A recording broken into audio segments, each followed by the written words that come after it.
سلامونه دوستانو، زما نوم قادرشاه حمدي دی. د اډوبي فوټوشاپ CC 2019 پښتو کورس 18مې ویډیو ته موږ راغلاست وایم. دوستانو په تېره ویډیو کې موږ پر پین ټول باندې کار وکړی او همدارنګه مو سره څه د لوګو جوړول هم تدریس کړل. نن راځو دوستانو ټیکسټ وایو یا هم ټایپ ټولز.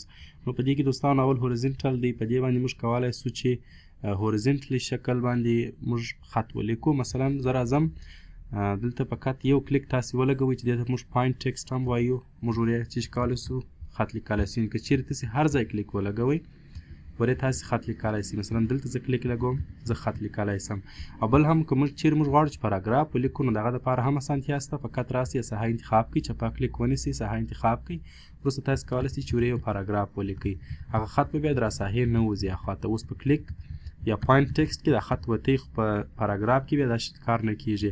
او بل هم دوستانو موږ ورټیکل شکل دی، دا هم تقریبا دغه ډول دی. فقط په ورټیکل شکل باندې دا شی موږ ته دا خط چې کیږي لیکل کیږي په دا ترتیب سره. په دې اپشن باندې تاسې اړولی سئ. او بل هم دوستانو موږ وایو ماسک ټول، ورټیکل ټایپ ماسک ټول.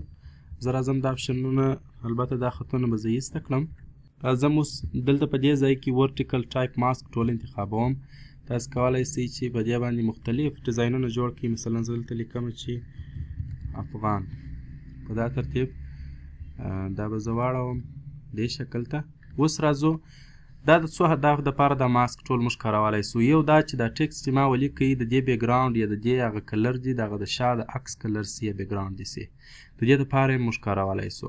هغه څنګه؟ په دې ترتیب راځئ د هغه خط چې کوئ فقط کاپي یې کړئ او راځئ دلته چې کوئ پیسټ یې کړئ.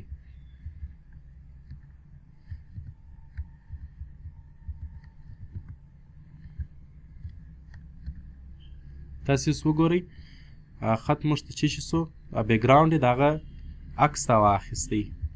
که سم دی دلته کوم بیکګراونډ رنګ هېڅ شی نه لري. ګورئ زه بیا زوم کم، د هېڅ بیکګراونډ نه لري، هېڅ دغه نه لري. خو بیکګراونډ شاته چې کوم عکس پروت دی د هغه کلر اخلي.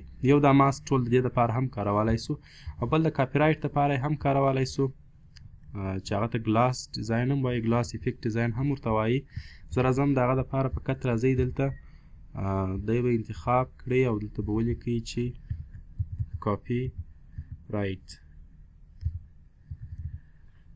کله چې مو دا خط ولیکئ نو راځئ دلته به کلیک ولګوئ، کنټرول C، بیرته کنټرول V، دی به پیسټ کړئ. ګورئ خط راغلی خو دلته نه معلومیږي. نو دغه دپاره چې دلته معلوم سي راځئ پر دغه لایر به راسته کلیک ولګوئ، بلینډینګ اپشن، او په دې ځای کې به راسئ. اول به بیولین امبوس یو سوار کړئ. دا دوستانو وروسته وایي خو دلته فقط تاسې ته لږ تشریح کوم. ګورئ کاپي رایټ داسې یو شی راغلی، دلته ډراپ شیډو هم یو سوار کړئ. په دا ترتیب سره دلته کولی سئ چې نور هم د اپشنونه ورته ډېر کړئ یا لږ کړئ.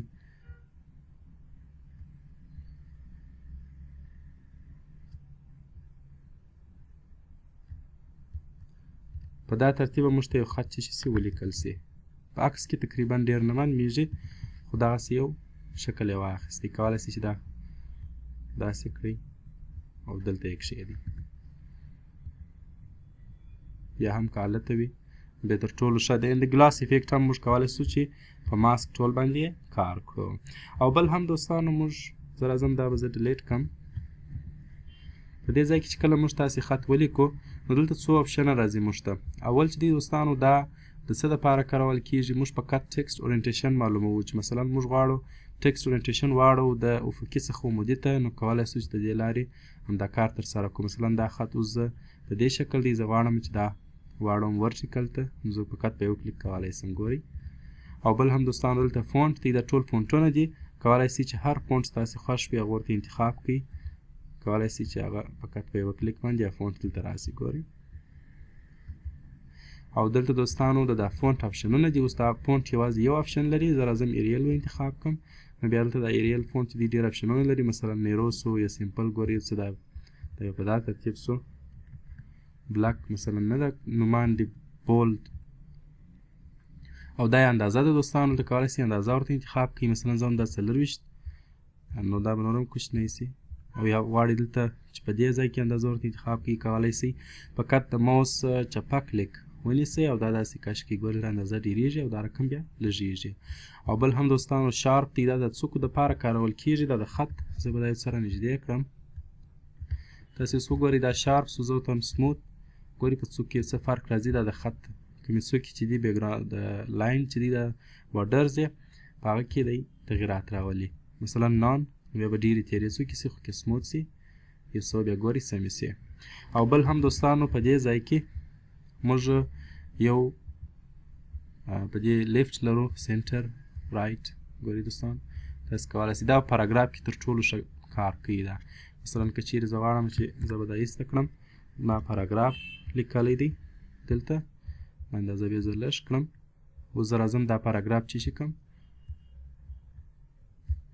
غواړم چې دا یو طرف ته سي ګورئ یا دې طرف ته سي یا سنټر ته سي دا دلته ډېر ښه کار کوي او بل هم دوستانو کلر دی دلته کولی سئ چې د خط کلر چینج کړئ هر رقم کلر چې ستاسې خوښ و کولی سئ چې هغه کلر خپل خط ته ورکړئ ګورئ په دې ځای کې او بل هم دوستانو دا اپشن دی زه راځم دا به زه ایسته کړم دلته به زه ساده یو لږ خط ولیکم په دې ترتیب سره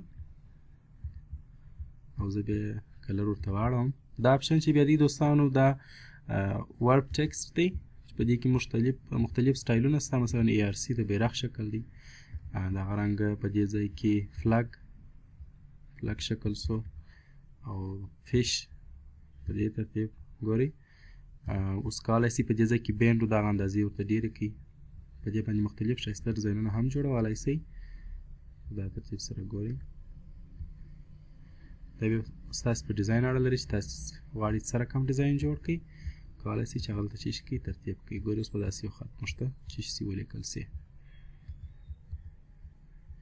او بل هم دوستانو په دې ځای کې موږ لرو چې ټوګل د کریکټر اینډ پاراګراف پینلز دلته بیا نور اپشنونه هم شته د خط ته چې په دې کې فونټ دی دغه رقم اندازه د فاصلې دي د تورو ترمنځ دا ټول بیا تاسې کولی سئ چې دلته شي کوئ مراعات کوئ او کار پر وکړئ مثلا بولډ دی ډېر بولډ دی ګورئ که زه چیرې دا کلیک کړم یا مثلا د خبرې د تورو ترمنځ یې څه نه څه فاصله ګورئ ډېره فاصله ورکړئ د تورو ترمنځ فونټ دلته ورته اړولی سئ مثلا غواړئ چې په دا ترتیب یو څه سر ته سي دا خط یا هم دا تورې چې شي سي جګ سي سره کش سي په ځان کې نو کولی سئ چې هغه نور دلته پاراګراف سیټینګ دلته نور هم ورته کولی سئ سنټر لیفټ رایټ دا ټول دلته کولی سئ که 3D ته اړوئ فقط یو کلیک تاسې ولګوئ دا خط به چی سي 3D ته واوړي ستاسو له توجه نه ډېره مننه دوستانو په راتلونکي درس کې به پر پیج سلیکشن او ډایرکټ سلیکشن او همدارنګه شیپس باندې کار وکړو د خدای په امان